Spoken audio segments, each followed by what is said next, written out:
She put her life on the line for me. A rescued dog to the rescue. How man's best friend became one man's protector during a moose attack. The mayor says, wait a minute, he's joining complaints about plans to end free parking downtown on Saturdays. Security concerns after the terror attack in Orlando. Extra police protection is in the works for the gay parade this weekend. And shake-up in the Walker administration, who's in and who's out. You're watching KTUU, Channel 2, Anchorage, Alaska's news source. And now, the state's #1 evening news team. This is the Channel 2 News Late Edition. Good evening, everyone. An update tonight on a story we first brought you on KTUU.com in the Late Edition that got a lot of pushback from our viewers. We told you Monday night about how free Saturday parking downtown was about to go away, but tonight that plan is on hold after the mayor joined the chorus of complaints. Channel 2's Cameron McIntosh has the details for us now. Cameron? Mike Caslin. Easy Park's plan to begin charging for Saturday parking at meters was announced as part of a broader plan involving new parking programs and rate increases. The intent was to encourage use of parking at garages to allow for more turnover on the streets. The decision was met with criticism from the public and most recently the mayor. In a letter written to the Anchorage Community Development Authority earlier today, Mayor Berkowitz said he thought the decision could have, quote, unintended negative economic impacts. The mayor urged Easy Park and ACDA to reconsider the plan and try to find alternative solutions. Easy Park says it plans to move ahead with its overall strategy, but will hold off on enforcing paid parking on Saturdays for now. In an email to Channel 2, Easy Park spokeswoman Melinda Gantz said, quote, we will encourage payment for Saturday meter parking and continue our implementation strategy for July 1st, but we will not be enforcing the meters for non-payment on Saturdays pending the review requested of the mayor. Easy Park says the issue will be taken up at an operations committee meeting scheduled for next Thursday. Mike Caslin. All right, thanks, Cameron. We see them all the time in Alaska. We're talking about moose. Wildlife officials always advise to keep your distance when you come across one. But sometimes you don't get that opportunity. That happened to a South Anchorage man who was charged by a moose recently. He says he could have ended up in the hospital. Instead, his canine companion charged right back to save him. Every dog has its day. For Terry Casper's mixed lab, Ella, that day came early in the morning. And I thought my dog had an upset stomach, so about 2 in the morning I took her out. We walked halfway down the block. It was last month, a routine walk down Daily Drive.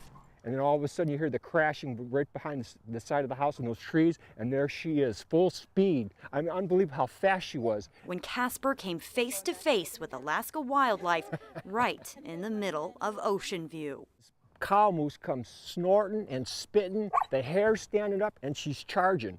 Casper has run 26 marathons, yet he knew he couldn't outrun this moose. She said, Ella, run, run, Ella, run.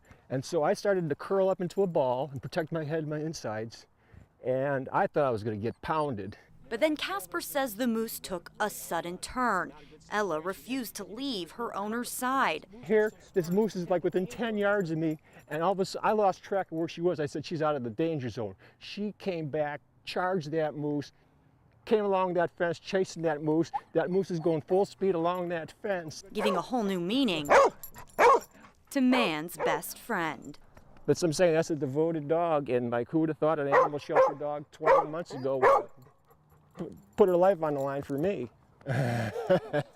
Casper rescued Ella from a shelter. 2 years later, she rescued him right back. That is a devoted friend.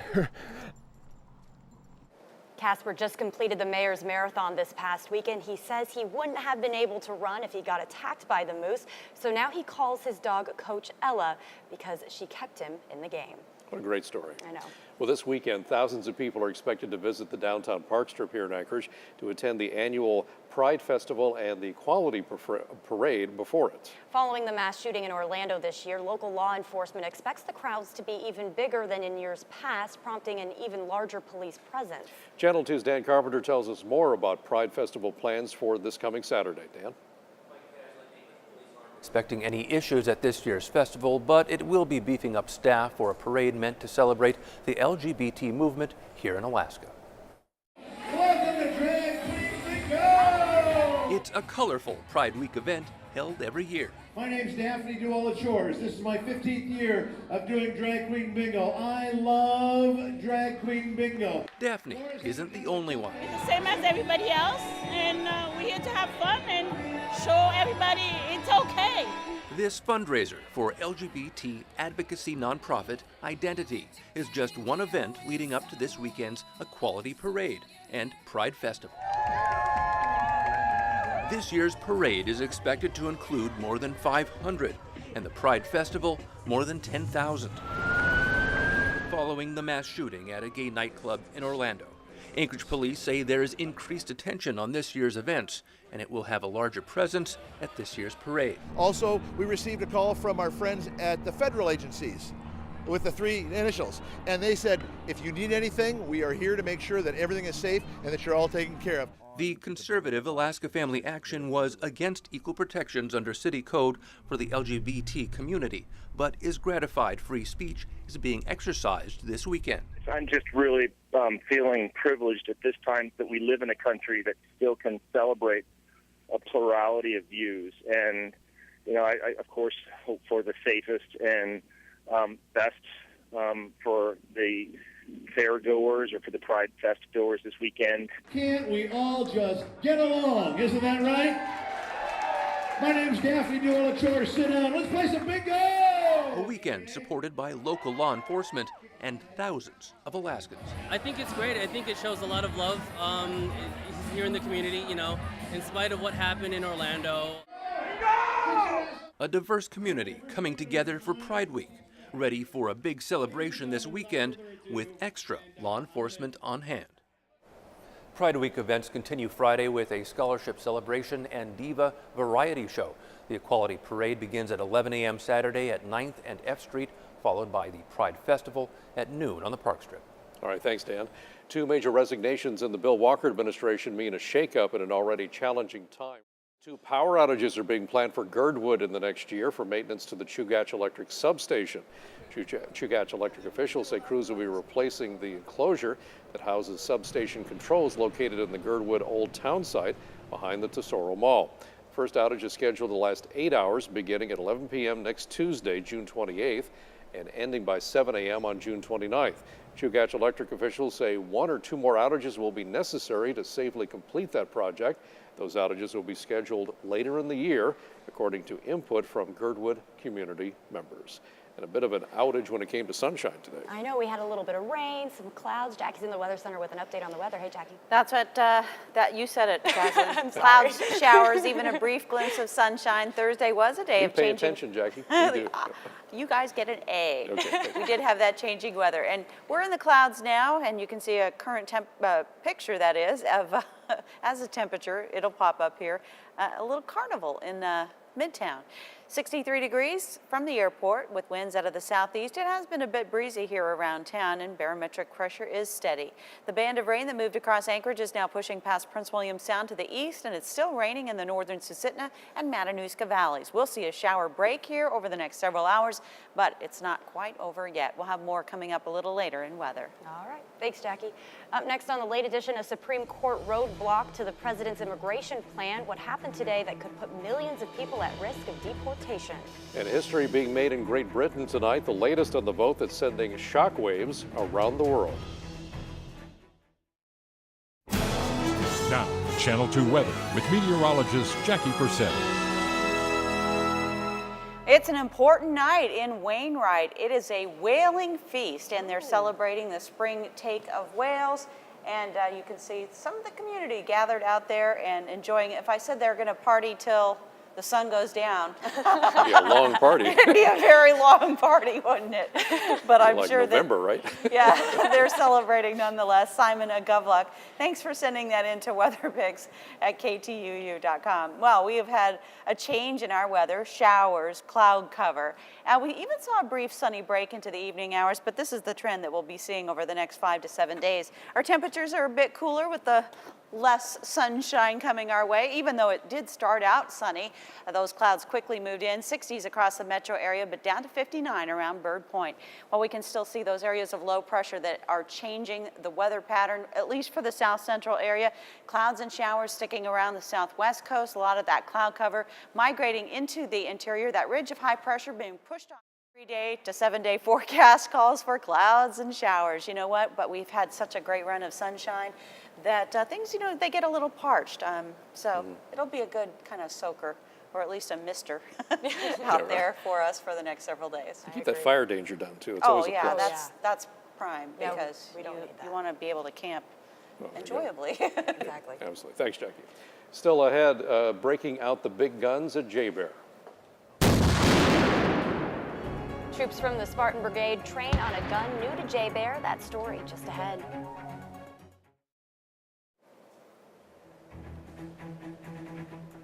Some big booms on J-Bear today from some new high-powered weapons that soldiers got to fire for the first time. It's called the M3 Carl Gustav recoilless rifle. While it's been around for decades, it's brand new for the 425 on J-Bear. Live fire training lasted about an hour this afternoon near the Eagle River Flats. Army officials say the Carl Gustav is a lightweight and portable weapon that will allow soldiers to pierce and destroy tanks and armored from hundreds of yards away. The weapon weighs 22 pounds, firing a highly explosive 84 pieces so they could haul it away. And you didn't have to worry about rock slides at this event, thankfully. The Alaska Botanical Gardens held a fundraiser to support its education programs. And of course, the garden itself. The executive director said the garden is important for tourism and has an economic impact on the city. This is a chance for people who love art and love music to come out to the garden and celebrate with us. The fundraiser auctioned off experiences like an air taxi flight around Denali. The executive director said they wanted to move away from offering stuff, which we all have too much of. Really? Yeah. All right, exciting sports always in bloom with Kevin Wills. Yeah, a couple of items too. NBA draft, UAA men's basketball schedule is out. Plus, we have a real fun night at the ballpark. A rare intersection of Legion and ABL on the same field. That's next. And now, from Alaska's sports leader, here's Kevin Wells. Throughout June and July, they exist like ships passing in the night. Except for tonight, when Alaska's top American Legion baseball players are assembled to take on the Anchorage Bucks. What a delight for these high schoolers. Never know, your future college coach might be watching from the opposite dugouts. Providing endless opportunity to hit pay dirt, guide Ryder Newhouser hooks Kari up with a parachute dry fly, and it does the trick. A couple of real nice looking fish to bring back to Anchorage. Full story at KTUU.com. It was a fun one. Yeah, she gets paid to do that. Does indeed. Hard to believe. All right. So envious. Thanks, Kevin. All right, coming up, do not try this at home. Wingsuits over China, why these guys are risking it all.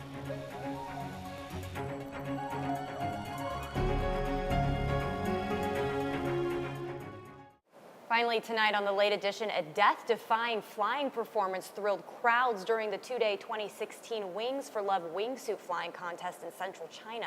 You know, this stuff is so spectacular, but it scares me every time I watch it. Yeah. 12 daredevils from 7 countries, including 1 Chinese competitor, took part in the top speed flying event, which ran from Tuesday to Wednesday. All the competitors had to jump at a famous scenic spot from a helicopter at the height of about 6,000 feet. Oh my goodness. They flew along a designated route and landed at the target spot to a round of applause from the crowd. During their flight, they were required to hit a balloon target. However, only 7 of them hit the target.